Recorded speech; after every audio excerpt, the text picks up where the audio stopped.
जब माल इमाम इंसान के शिकम में जाता है तो उसके असरात पैदा होते हैं, और जब असरात पैदा होते हैं तो वो नेकियों से दूर होता है, वो बुराइयों से नजदीक होता है। ऐसे ही कि रसूल अल्लाह के पास एक शख्स आता, आने के बाद शिकायत करता है, तो याद जिंदगी वो पूरी नहीं हो पा रही है। पूछा तुम्हारी कितनी तनख्वाह है? वो आदमी कहते हो, हाँ रसूल अल्लाह, नमाज पढ़ता हूँ, रोजा रखते हो, रोजा भी रखता हूँ, के काम हम अंजाम देते हैं, लेकिन उसके बाद भी हमारे काम में बरकत नहीं हो पा रही। क्या किया जाए? एक काम करो, तुम्हारी जो 10 दिरहम तनख्वाह है, तुम अपने मालिक के पास जाओ, मालिक से कहो 10 के बजाय हमारी 7 कर दीजिए।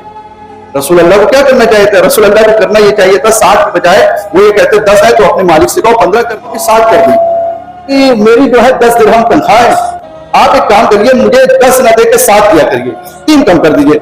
मालिक बहुत खुश हो गया। जितने आते थे वो 10 को कहते थे कि बढ़ा दो।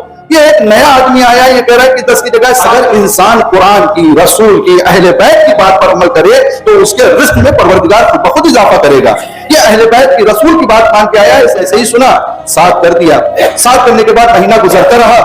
एक दिन रसूल अल्लाह से मुलाकात हुई। रसूल अल्लाह ने पूछा क्या हुआ, खर्चा कैसा चल रहा है, हालात कैसे? या रसूल अल्लाह बहुत अच्छे हालात हैं, बड़े पैसा लेना पड़ता है, ना दुश्वारियां होती हैं 7 दिरहम में, लेकिन मुझे समझ में नहीं आया, जब 10 मिलता था तो खर्चा पूरा नहीं हो पाता था, आज 7 मिल रहा है, खर्चे सारे पूरे हो जा रहे हैं। समझ में फरमाया कि देखो, तुम ड्यूटी 8 दिरहम वाली ड्यूटी करते थे, 10 दिरहम वाली नहीं करते थे।